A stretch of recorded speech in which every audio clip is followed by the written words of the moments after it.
Let's return to This Week in America. Here's your host, Rick Bratton. Welcome back, everybody, coast to coast. This Week in America. In the historical fiction Bathsheba and the Fall of Israel by Barbara Young Singer, 6-year-old Bathsheba meets and falls in love with David, who adores a little cherub with curly black hair. Years later, when David is looking out over his balcony, he spies the beautiful Bathsheba bathing. He has her brought to his quarters, where she stays for 2 days. Adultery and the cover-up follow. When approached by Nathan the prophet, David repents. Barbara is a talented author, screenwriter, photographer, and real estate executive. Barbara Young Singer, author of Bathsheba and the King of Israel, a historical romantic novel, is our guest on This Week in America. Barbara, thank you for joining us. You just happen to have a copy of the book available, and we've got that here. I just happen to have a copy. Isn't that amazing? That is amazing how that works, and I love the cover of that as well. That really grabs your attention there with all the colors and the way it's laid out. And once you read the book, it's not a disappointment. This book is receiving rave reviews. Let's talk about where this idea came from. How did you come up with the idea for Bathsheba and the King of Israel? Well, my husband at the time happened to mention that I do something about David and Bathsheba. And I'm amazed to see that there has not been a movie since the days of Susan Hayward about David and Bathsheba. And I next will write the screenplay and see if we can get that movie made. But no, he said, you should write about David and Bathsheba. And I immediately, yeah. It captured your attention, didn't it? And you were able to take the story. Talk about the challenges in coming up with this story. Where to go with it and where you felt like, okay, I'm still maintaining the integrity of the story and telling it my way. How challenging was that to write this? For me, it wasn't really that difficult. I followed the story in the Bible, in the text, as we people who study a lot say. I read 150 books to be prepared for this. I think the biggest challenge for me was to make sure that I was historically accurate. Yes. Coming up with the story itself was not as difficult as priming myself educationally for the process. And I didn't want to be looked at as, fluff. I wanted to be a serious writer.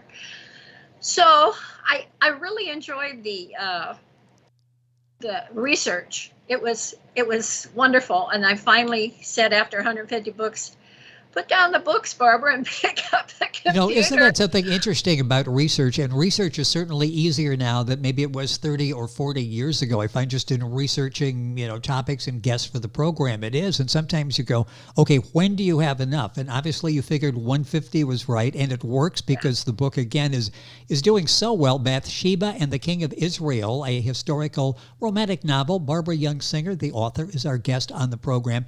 You mentioned screenplay. You sort of were schooled in the craft of writing for motion pictures, and the book is very visual. Your storytelling is very visual. Talk about that background with writing for motion pictures and writing for pictures. Well, I was married to a man named Bob Bonney, who was a screenwriter, and he did The Night the Lights Went Out in Georgia. Oh, yes. And we talked screenplays all day long. And it's all about character in the movies, and character driven, and everything has to make sense. You can't just pull a gun out of the glove box unless you've shown that there is a gun in the glove box earlier in the movie. That's called a plot point. So it was a good education for writing. Right now I have rewritten a script of his. He passed away 3 years ago. I've rewritten a script of his about his time in the Marshall Islands during the atomic testing, called Bombed. And that was quite an interesting episode in a young soldier's life, to be there where they were testing those bombs every day. Yes. They nuked a whole island of natives. So we're hoping to get this movie made. The man who was going to do it got ill and sadly passed away. Oh, So working on that. And then my next book will be Solomon and Sheba. So I'm busy. I don't know what to do. Sometimes I get really crazy. well, with the research and everything, it keeps you busy and being creative and coming up with all these ideas. How have you drawn most of your ideas from the Bible? Is that a good source of creative energy for you? Only this particular book have I drawn from the Bible. It's my favorite book to read, actually, the Bible. It's full of the best stories, and they've been stolen by authors for thousands of years. Those stories are fabulous. Oh, yes. And I believe the story of David and Bathsheba is one of the most compelling stories that we can relate to as human beings who sin. We do sin, and sometimes we do some terrible things, but God will forgive if we repent.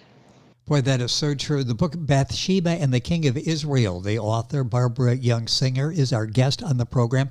Let's talk about some of the characters in the book. Who is this man, Ahithophel? Explain that character. I have to tell you, I was so excited when I found out that Ahithophel, who was the king's advisor, was actually Bathsheba's grandfather. Ah. So that opened up a whole thing yes. to me. I said, okay, if he's her grandfather, what is he advising the king? And it occurred to me, after some thought, okay, let's have him bringing the pitch and the sulfur and the salt from the Dead Sea, and his family, his daughter and grandchildren, living in En Gedi, which is along the Dead Sea, as you probably know. And he lives up closer to Jerusalem, but he travels all these routes around the area. And he says to David, you have to secure those trade routes. That's the one main thing. So many of the battles were about getting those trade routes secured so that people could travel safely and they could collect money from the travelers. It was good for the money pot. Yes, it's interesting, the background on these characters and how the story evolves. The book is so well done. Bathsheba and the King of Israel, the guest on the program, the author, Barbara Young Singer. How did David and Bathsheba meet for the first time? How did that happen? Oh, gosh, it's so fun. I remembered my own daughter when she was 6 years old. We'd gone to a restaurant with a friend of mine. And as we left the restaurant and were going to the car, she started running and she said, look how fast I can run. And she was so cute, like a little cherub. I said, I'm going to use that. I just have to use that. So when David was on the run from King Saul, you know, Saul was the first king of Israel. He became quite jealous of David because he had lost favor with God. He didn't obey God. And so he was quite jealous, even though he actually had loved David as a son. It's a quite interesting relationship. But David was on the run from him because he was trying to kill David. And David had just married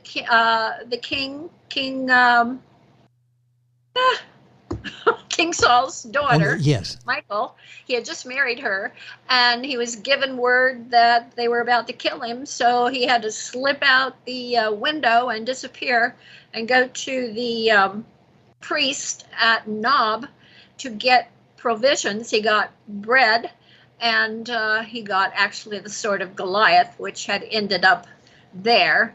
After David had killed Goliath, they took the sword there to Nob. I don't know why, but that's where they had it. And so he was given those things, and he began to run from King Saul. And as he went south, he's going through that desert area. And I remember Dr. Robinson, in his book, he was an explorer at the turn of the last century, how he said En Gedi looked from the desert. It was an oasis that was just unbelievably beautiful. And this is what David sees as he comes to the edge of the desert, and he looks down and there's this waterfall and this pool, and he says, dang, I need a swim. So he jumps down into the pool as Bathsheba and her mother are there swimming and washing clothes and doing things. And he frightened them. The mother knew who he was right away, but Bathsheba wasn't quite sure who he was. And so they're introduced, and it's what we call in the movie business a meet cute. And so he says, you know, your father, who was one of the soldiers fighting with David, said, go to Ein Gedi, and my father-in-law will advise you what to do next, his father-in-law being Ahithophel. So that's how they met, and she's this adorable little girl, and her mother's covering herself up because she's all wet and see-through, and she says, well, take David to the house. So she skips along and says, follow me and see how fast I can run. And he says, that's not fast. And he picks her up and he carries her on his shoulder. And they get to the house, and Ahithophel comes soon.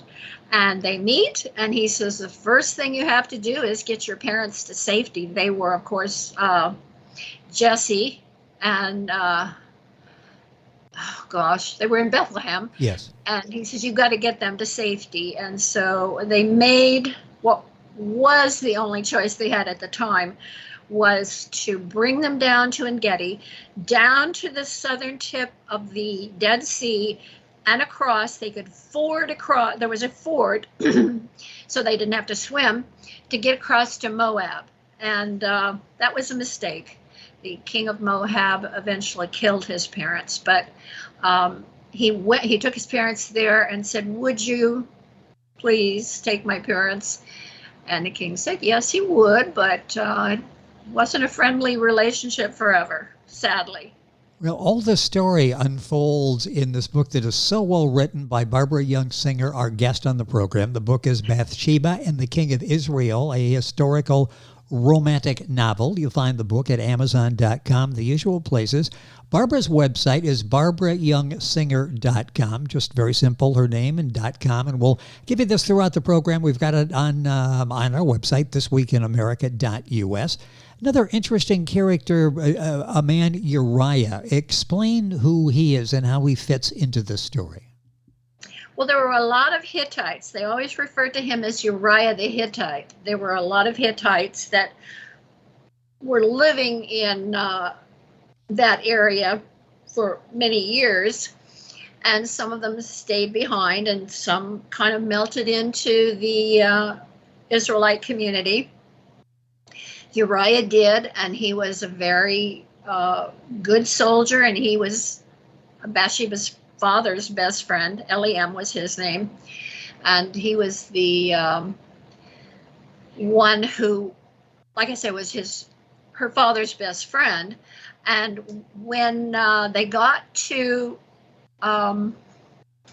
Hebron, where David was first king, that was the first city that he was the king, she was being taunted by David's son. She was at the stream in the water. She's always in the water.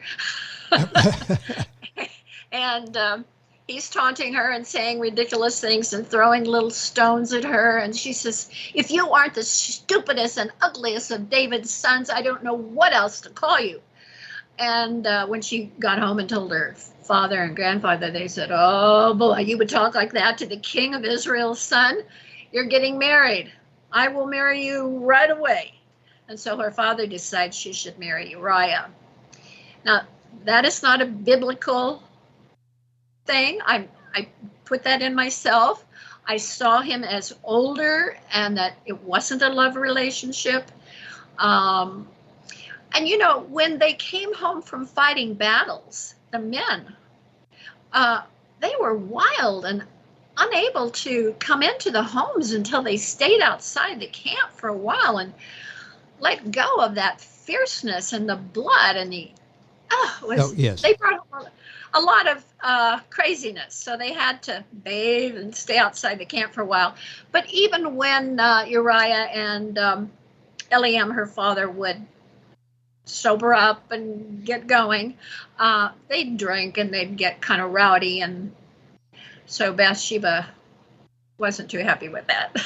With us on the program is Barbara Young Singer. By the time is going by so quickly, want to tell you about the book, but not give away too much of it because you're going to enjoy the story as it unfolds in Bathsheba and the king of Israel. Let's go to that night. Let's talk about the night that Bathsheba was bathing and David sees her. Without giving a whole lot of that away, set the scene for us there. Oh, if you can imagine the fragrance of the henna and the wind blowing from the east, I'm sorry. And she had two Egyptian maids, Huia and Tuia, and they had set up the bath and there were curtains around. But the wind blew the curtains away, open, and David, being up on his terrace, saw her. Now, many people think David didn't know Bathsheba, but he did. If her grandfather was his advisor and Eliam, her father, was one of his mighty soldiers, you're darn tootin' he knew her. Yes. So he said he was in a weak moment. And his son was taunting him and saying, hey, look at that gorgeous woman down there. Why don't you bring her up here? And so he did. He had her brought up and she stayed there a couple of days. And it's a beautiful scene when she comes to his quarters, and I won't give it away, but she tries to be angry and fierce with him, and that's just gorgeous. It's just a fabulous scene. And of course, she goes home and then finds herself pregnant. And Huia and Tuia are discussing who's going to tell David. You know, they didn't want to go tell David, but they did. Yeah, and we see all that once again. It's so vividly told in Barbara's book, Bathsheba and the King of Israel. Talk about Nathan a second here. The prophet approached David after the arranged death of Bathsheba's husband, Uriah. Tell us briefly about that again without giving away too much. Well, I can't tell you the secret thing about who Nathan was. But it'll be a surprise, and you have to read the book and find out. Very good. Okay. But Nathan went to David and said, about the little sheep that the poor man had that the rich man stole. And David said, he should pay, 10 times, and he should, be punished. Let me see this man, I'll punish him. And Nathan says, that man is you. And so David was told then, and it began to come into his realization what he had done, and that Bathsheba was the little sheep that he had stolen, and he repented. And Nathan said, the son will die, or the baby will die, but you will live, and that will be your punishment. And there's an incredible scene where Bathsheba takes the baby and leaves the castle in the middle of the night with her dead baby to go to Ein Gedi to bury him in the family tomb there in Ein Gedi. And David's fiercely angry that she did that, and he goes after her. And under the waterfall is where she conceived Solomon. It's just such a well-told story, and I love the passion that you have for telling the story and the creative way that you present this. I want to ask about one more character before we run out of time here. And at the beginning of the book, you talk about Ichabod. Briefly explain Ichabod and his role in all of this. Well, Ichabod is a character that I made up. He was adopted by Bathsheba's grandfather.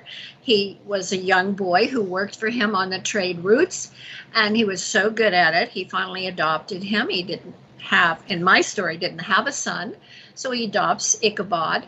And Ichabod then knows everything. He knows everything, and he's close to the family. And when it comes to telling the story to the princess who has arrived to marry King Solomon, he goes to meet her, And that's quite a magical camel train, if you can imagine the princess and all her entourage being led by Ichabod. And he says to her, "You need not fear. I can slash the head off 3 bandits." And he kills a snake in her tent, and he says, "Okay, that's done. I've done that 1,000,000 times." Wow. And as you're describing They this, have a night of storytelling, and they bond quite nicely. yes, you're telling all of these stories. I can see this motion picture unfold in front of my eyes, and I hope you have success with that. What do you hope the takeaway is as people read Bathsheba and the King of Israel and enjoy it? What do you hope the takeaway is when they finish this remarkable story that you've told? Well, I hope they're not angry, because I've gone away from the classic story of the adultery and the sin and so forth, and created a love story. I don't think that's ever been done before, really. Well, no, that's not true. With Susan and I can't remember the name of the man who played David in the early film. That was a love story. Bathsheba was the favorite wife. We know that. So that is actually how Solomon came to the throne, because he was not the one in line to inherit the throne. It was Bathsheba and Nathan's influence that got Solomon to the throne. Interesting. It's, boy, time has gone by so quickly. You mentioned the working on the motion picture, the screenplay. How is that coming? I know a few setbacks along the way, but you're still at it here. How is that progressing? Well, a lot of it is right up here, working. Yes, yes. And that's how I write. I let it gel in my mind before I go to the paper with it, So, well, I was going to ask about that, and I'm going to take a second here at the end, because I'm always curious about what creative people, what their process is in writing. Did you have a hard, fast outline before you started, or did you set and sort of you had a rough outline, and the story sort of talked to you as you were writing it, or a combination of both? I can't even tell you. I just had certain scenes that I was definite about. Yes. And they came together, and I was telling the story to my daughter, and she said, "Oh, Mama, you have to write it." I was telling her the scene about when Bathsheba takes the dead baby to Ein Gedi, and how she and David make love under the waterfall, and Solomon is conceived. Yes. She said, "Oh, Mama, that's a great story. You have to write it." And whatever my daughter says is true. Well, that's good. She's a very perceptive daughter, and we wish you the best with the screenplay and other works, and hopefully we'll have a chance to talk more with you in the future. It's been a pleasure having you on the program. Our guest is Barbara Young Singer. Our website is very simple, barbarayoungsinger.com. The book is Bathsheba and the King of Israel, a historical romantic novel. Yep, the book is available wherever books are sold. Of course, we'll send you to Amazon. You can remember that, Books & Noble, Barnes & Noble, any of those places. Barbara, it's been a pleasure. Thank you so much for joining us. Thank you so much, Rick. It has been a pleasure, and congratulations on the success of the book, and we'll be watching for the motion picture, and like I said, have a chance to talk about that before we go to a movie theater or turn on the television to watch. So thank you for joining us. Thank you. I forgot one thing. Major thing that I hope that people take away from the book is that if we sin, we can repent and God will forgive us. That's very important that we understand. That's an important message, and I'm glad you pointed that out. We touched on that in the beginning, and it's so important to sort of tie it together with that thought. The book, Bathsheba and the King of Israel, a historical romantic novel. Barbara Young Singer has been our guest on the program. Information on our website, thisweekinamerica.us, and we're back on today's program after these messages. This Week in America is online. You can visit our website, thisweekinamerica.us. Scott Pinkerton, associate producer of This Week in America. Jay Anderson, segment producer. Ben Watson, webmaster. Otto Bechet, director of engineering and TV production. This Week in America produced and is a trademark of Blue Funk Broadcasting, LLC. For information on all of our guests and to listen to this week's show, our website again at thisweekinamerica.us. And I'm Sean Bratton, executive producer of This Week in America.